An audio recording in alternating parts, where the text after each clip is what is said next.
Good morning, friends, and welcome to another installment of Golondrinas Live Sessions. My name is Laura Gonzalez. I'm the Education and Volunteer Manager here at El Rancho de las Golondrinas Living History Museum. We're out here just south of Santa Fe, New Mexico, in the beautiful and historic La Cienega Valley. This morning we have a very special segment in honor of Valentine's Day this weekend, where two of our volunteer tinsmiths, Tom Whitson and Chad Lauritzen, are going to talk all about the long and wonderful history of tin stamping and tin work, tin art here in New Mexico. And they're going to show a demonstration of how you can make your very own tin stamped heart for your special someone. We're coming to you live today from our tin shop here on site in El Rancho de las Golondrinas. Remember that if you have any questions at all for Tom or Chad about their presentation, about tin, about the demonstration, make sure to put that in the body of the comments and we'll get those answered for you. A friendly reminder to also please adjust the volume on your devices. And I hope that you enjoy this special Valentine segment of tin stamping. So now, without further ado, it's my pleasure to introduce Tom and Chad. Okay. Well, it's a pleasure to be here with you today. And, you know, I think the really interesting thing is 200 years ago this year, they started the Santa Fe Trail. And the Santa Fe Trail was why we had tin introduced into New Mexico. And you say, well, how did that have to do with the tin? Actually, when they started the Santa Fe Trail, they had to have something to ship small products in, gunpowder, bullets, all the kind of things that they shipped. And they used these square tin containers to ship these things in so they could stack on the wagons after 1821. Santa Fe Trail actually was very active from 1821 until about 1880 when the railroads came in, and at that point there was a more efficient way to ship things, and so they didn't use the trail that much anymore. Some of you are going to say, well, now, how did you what did they do with the tin earlier? So they weren't used to getting any type of a metal because everything had to come from Spain until 1821 when New Mexico, or all of Mexico, became independent from Spain. Once it became independent, they didn't have to get everything from Spain anymore, and it could actually come from the U.S. That's why in Independence, Missouri, they started the Santa Fe Trail. Very important. You say, well, you know, what did they use the tin for? Well, you know, they did it at first. They made a lot of useful things, like especially candle holders. Candelabras were used in the church. They used an awful lot of tin ware in the church for religious objects like crosses and these kinds of things. So it was very important that they have a metal.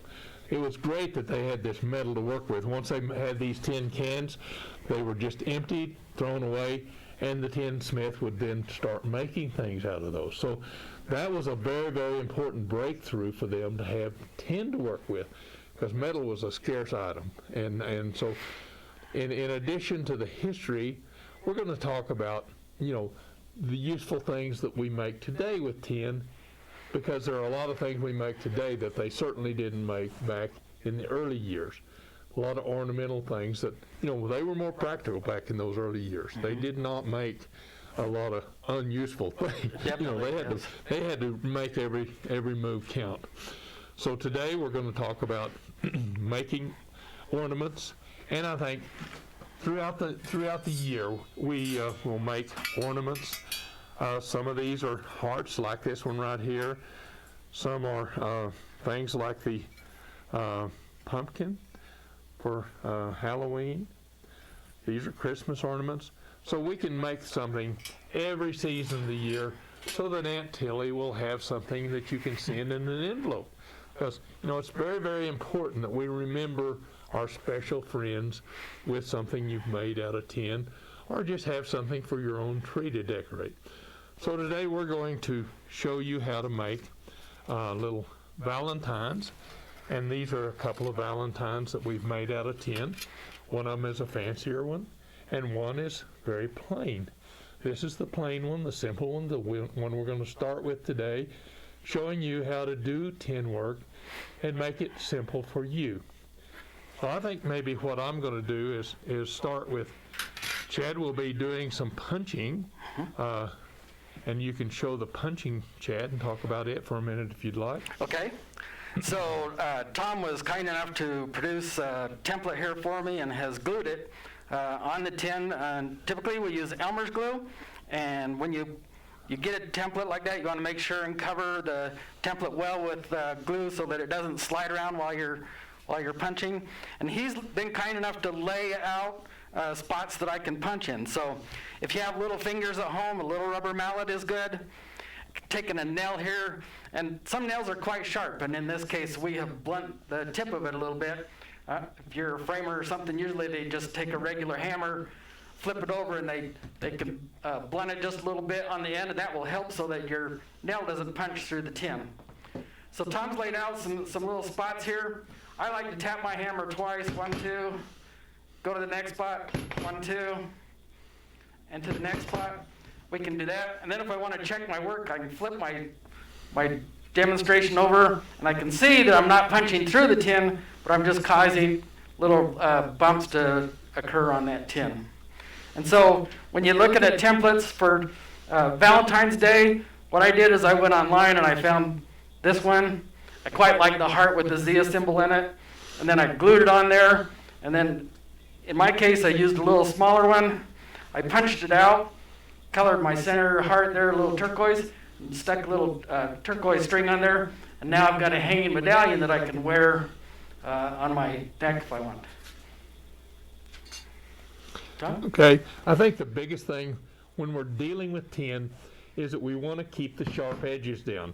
When you're cutting it out, you have to really be careful about cutting out tin, because if you cut it out and go clear to the end of your snips like that, that always makes a rough spot that will cut your finger. We want to keep you from having to use Band-Aids. So when you're cutting tin out, like I'm going to cut out this heart, we only go halfway down on our snips. We don't ever go to the completely down to the end. So you just go around the outline that we have here, and you'll soon have a cutout then ready to start punching. So the biggest thing is, you see I never go clear to the end of the snips. These tin snips, these are pruning shears that I bought down at True Value Hardware. You can also go down to the sewing stores and hobby shops and get less expensive pruning shears. A lot of different kind of things will cut tin quite well. So the biggest thing is we make sure that that we have good sharp pruning shears so that they'll cut evenly and don't leave sharp edges. So when you double cut, in other words, if you cut a part of it and then cut again and cut again and cut again and cut again, you're going to have some sharp edges. So be sure you just go halfway down on your shears, and each time you go halfway down. When you're all through, you're smooth. There's no sharp edge.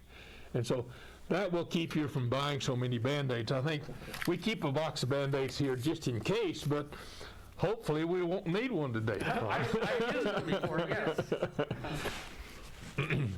So when we're talking about the tools, most generally we'll use a few tools.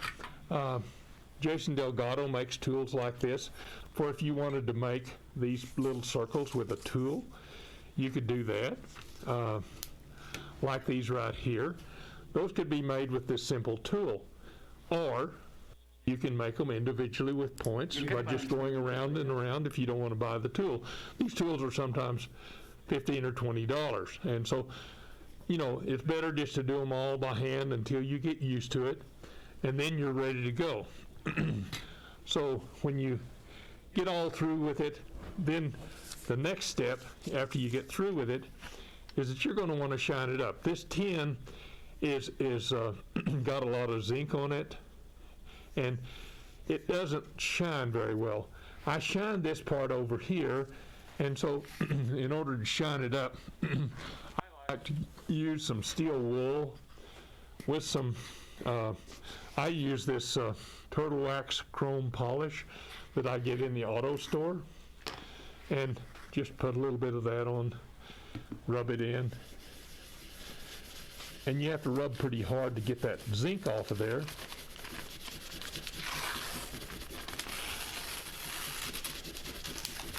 But once you rub it in, then you can take your cloth and rub it around. And then the final thing after you get that turtle wax polish removed is to take a piece of newspaper. And newspaper makes for a really shiny surface when you're all finished up. And you can see already that we're getting that all shiny. I've just done half of this, so you can see half of it is shined. The other half still has the zinc on it. So pretty important. So biggest thing is whenever you start doing your tin work, like Chad said, I like using rubber cement. It's made by Elmer's, and it's available at most hobby stores. And then when you're all through with your rubber cement, all you have to do is peel that pattern off. That's true, yes. Yeah, peel the pattern off, and then you're ready to go. The only hole that we should have in our tin work will be the hole that we put in it to put some type of a hanger on it, like this one right here. There is a hole right there. The rest of the time, I didn't put holes in it. The main reason is when you put holes in tin, you have to realize tin is not pure tin. Tin itself is very expensive. It costs about $20 a pound, whereas steel is about 50 cents a pound. So if you want to check and see if your tin is made out of steel, I have a magnet here, and you can actually stick a magnet onto it. Pretty important because there's a lot of aluminum in stores, and it doesn't work up as well as tin does. So when you're buying tin, you might want to take a little magnet and be sure it's non-aluminum. Kind of an important thing. Also, in many cases, we'll want to make, in addition to the points that we make with the pattern, we'll want to make some lines. And so I have a little bezel tool here that you can make lines with using a steel ruler. And that's how you end up making lines like this center portion right here, so that we actually have quilted pattern whenever we're through as well. So you can just take that and go down 3 or 4 times, and it makes for some really nice quilted patterns then. So that is a tool that I like to use. And I think, Chad, you're doing some more things there. Yeah, so if I can expand a little bit on Tom's when we did the hole punch. So here I have one of the templates that we have at Las Golondrinas. If you come visit us, we'll let you stamp a heart like this. When you're done stamping, that template pulls right off. You can see there's a little bit of glue on there still. The rubber cement rubs off quite well. If I need to, I can use a little bit of steel wool in there. And then to punch that hole, we want to get rid of our nail, because if you put a nail through there, it just forces the tin out and it creates quite a sharp edge.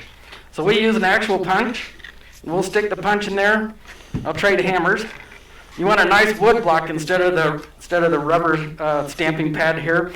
So I get a nice wood block so the stamp can go all the way through the metal. Get that good pound.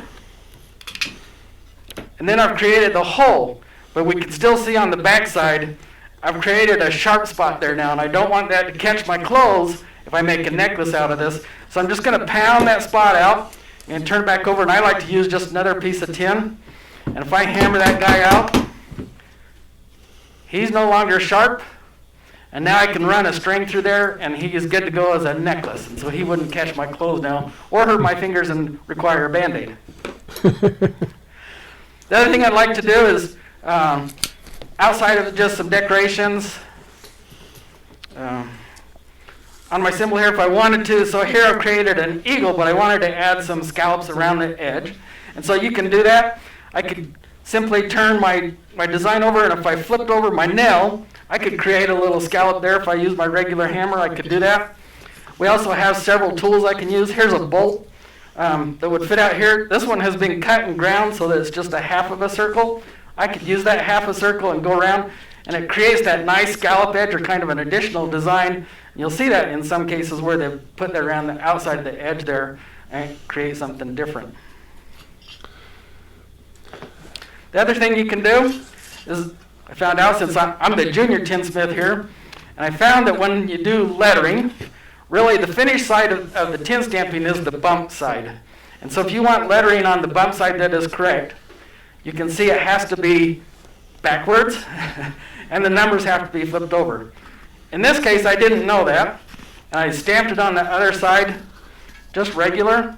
And so while I wear it as a necklace and it can spin around, I think that's okay, but if you wanted just to mount that on something, you'd want to flip that lettering around and make it backwards and reverse, and then it would show correctly on the back side. What else, Tom? Okay. Well, I want to also tell you that we have left these patterns, like these two right here, for you to be able to order. And in order to do that, you just put a letter in the mail with a self-stamped addressed envelope and send it to Amy Munoz. And their address is 334 Los Pinos Road in Santa Fe, New Mexico, 87507. So if you want to send Amy a self-addressed stamped envelope with a little note in it to say you'd like the 2 heart patterns so that you can make the Valentines, she'll be glad to send those to you. And I think that's one of the things that we appreciate being able to share with everybody, because, you know, most of these patterns, instead of just having lines, I've actually put dots in there so you can just follow the dots. Much easier than a line where you have to space everything. Yeah. So whenever we're making things, I think the biggest thing is when they turn out, you have something there that you can be pleased with. This is a more complicated one. This is the simpler one that we're working on today. So if you're an advanced tin person and used to working with tin, probably you'd want this advanced design. And, you know, the good thing is you can go to your copy machine, you can enlarge it, or you can decrease the size of it, depending on what your needs are. This particular Valentine right here, the little heart is real small. So if you want to wear that as a necklace or something, you could do that then. Okay. So you can make them bigger or smaller. Sometimes I make very large Valentines to hang on walls and this kind of thing, or ornaments of all kinds. So that's the biggest thing. Some of the times I've made a lot of these birds. Since this is El Rancho de los Golondrinas, I make the Golondrinas bird, which is the swallow, and I'll use a tool like this one right here for the little wing feathers. And that's a different kind of a tool than we've talked about today, but it makes a nice rough wing feather. I'll slow this down just a little bit, and you can see that bird then has some really nice feathers. It's simply done with this tool like this. So a lot of different tools that you can use, and I think the biggest thing is you can start experimenting and put patterns together that you want to work with and start cutting them out and thinking of, you know, Aunt Tilly or whoever you want to send one to. And say, Aunt Tilly would really love to have this Valentine, or love to have some ornament that I send her at Christmas time. So the biggest thing, instead of just sending a Christmas card or a card of some kind, you can actually put your little tin ornament in there. They're going to put that on the refrigerator because they're going to know that you made it especially for them. So kind of an important thing that people enjoy having something that is homemade and handcrafted, and so I think that's a big thing too. We talked about mallets a while ago. This is the older mallet that they used to have. They'd use rawhide and roll it up like that, and whenever you use it, it gets dents in it. So you'd have to sand it down every now and then. And even these rubber mallets, when you use them, they get pretty rough. They tend to chip. And I like to take a small saw and just saw that face off, and it makes it smooth again, and sand it down so that it makes it easy, because when you've got a big old dent in there, it's kind of hard to do an even job. And so kind of important thing, these mallets like this one right here are a little harder We like the rubber mallets here in this shop because they don't make so much noise. This one is a harder mallet, and it makes quite a bit of noise. When we have 15 or 20 children in here in a school day event, it gets pretty noisy. And the rubber mallet is better on little fingers when they miss the nail. That's true. we don't like to have people coming out with... We don't need to give any more Band-Aids away, right? That's right. Yes. And so every year we have school days here and have about 5,000 to 6,000 fourth graders on up and down come through our programs for tinsmithing, as well as all 30-something of our buildings, so that they have a big school day event here each year in the fall and in the spring. So we have probably 10 to 12,000 students come through here a year, fall and spring.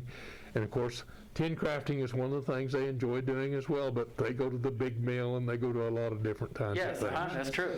So biggest thing is, I think we have an educational history museum here that has an awful lot of opportunities for people to begin to learn things that they haven't done before, and see how people lived whenever they had dirt floors in their houses rather than had linoleum and wood floors like we have today. Biggest thing is, we really didn't have mill lumber in a lot of our buildings back in those early years. It was mainly log buildings, and we have a lot of log buildings out here. We've got a lot of log buildings, yes. Are original to the location. So with all of that, Tom, if you have questions. You mentioned if people want to do this for Aunt Tilly, where would they get their tin? And so Okay, that's a really good thing. Yeah. Usually when I'm buying tin, you can buy the shinier tin sometimes by going online. This regular tin is just roofing tin. You can get that down at any lumber store, and they'll have tin that they make gutters and this kind of thing out of for roofing, and you can even get small pieces. A lot of the lumber stores will have 12 by 12 pieces that they're available for 50 cents or $1 a piece. And so that's where you can get small pieces to practice with, or you can get big 50-foot rolls like I tend to buy, and that will last you quite a long time that way. But the biggest thing is tin is not as expensive if you buy this zinc coated tin like we have roofing tin out of. If you buy this real smooth shiny tin, it's more expensive. Certainly. And so you can get either kind you want. And if we go, the tins that we use here at Las Golondrinas, they come in 2 different sizes. And you can go to your local hardware store and you can purchase those by the pound. Is that right, Tom? That's correct. So we use a big one here and we use a little one here.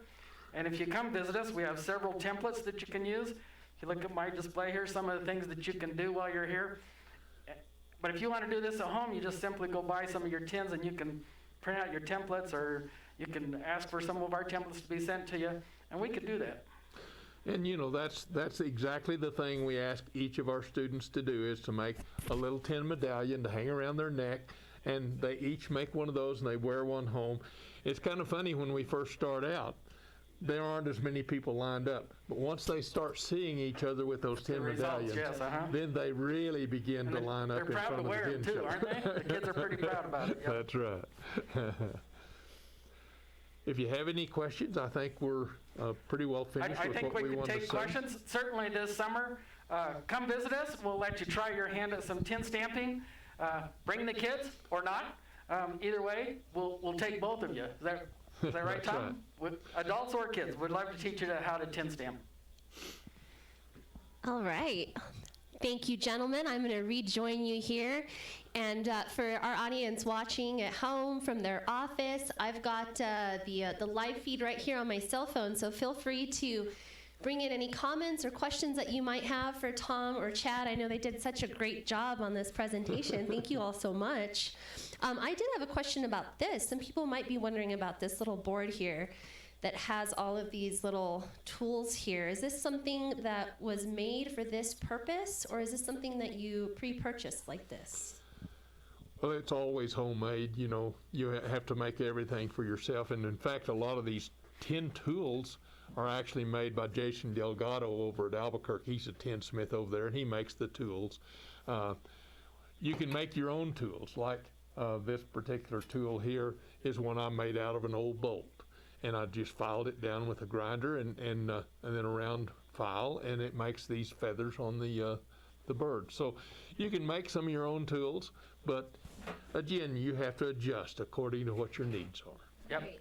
Yeah. Well, here at Las Golondrinas, we try not to take shortcuts, right? We try to do things the old-fashioned way. We try to hand-make things, even the tools that we use to make other things.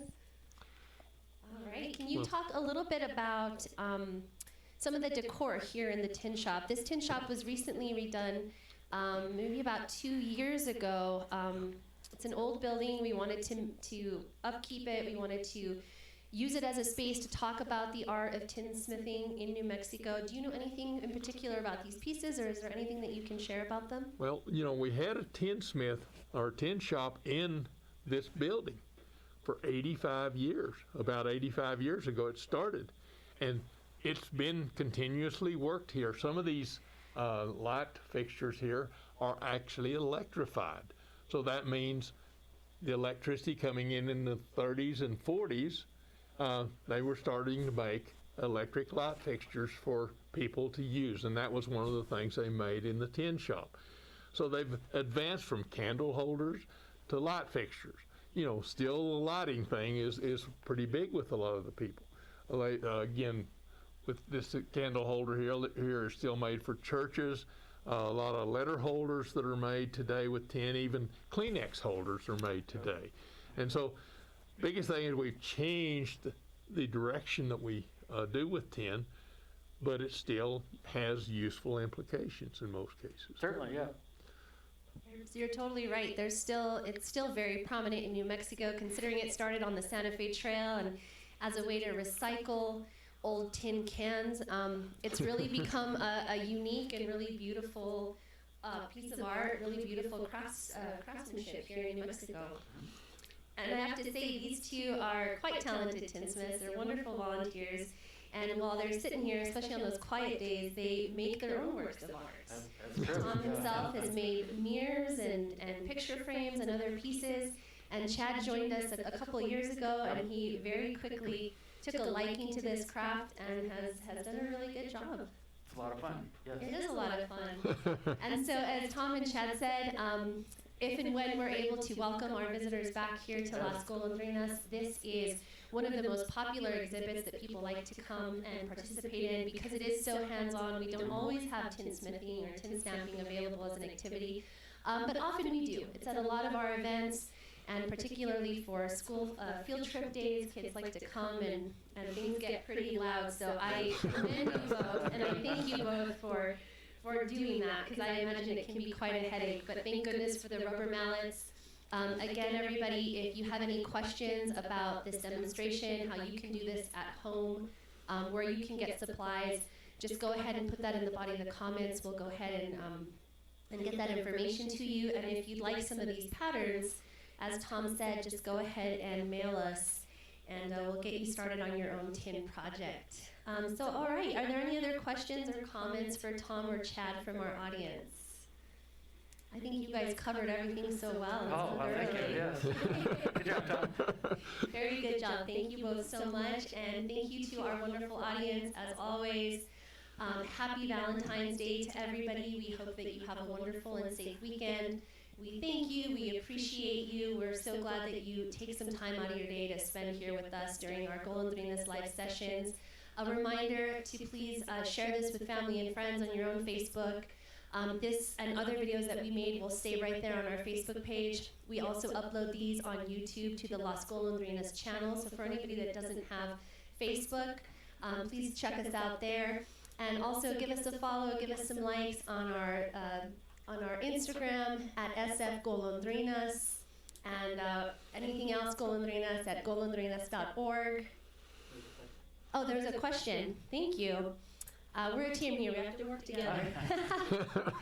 Oh, here's a good question. What were the common uses of tin a long time ago? Well, it was used especially for candle holders because they needed something to catch the wax in. Candle Candles were 50 cents a piece back in the 1880s and 1840s and 50s. And so they caught that wax and recycled it. Plus, they needed a safe place to set their candle down and without it catching the place on fire.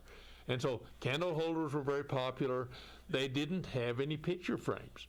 So when they had a picture of some religious thing in the church, like the different stages of the cross, they would always frame them with tin. In fact, our chapel has beautiful tin work frames around all of the stages of the cross. And so those are just a few examples, but an awful lot of practical things were made with tin. In fact, I'll bet they made their own silverware sometimes, and sometimes their own plates, because you have to realize they did not have much to work with when the Santa Fe Trail came in. They were getting all of their materials from Spain, and that was a long way for them to be shipped.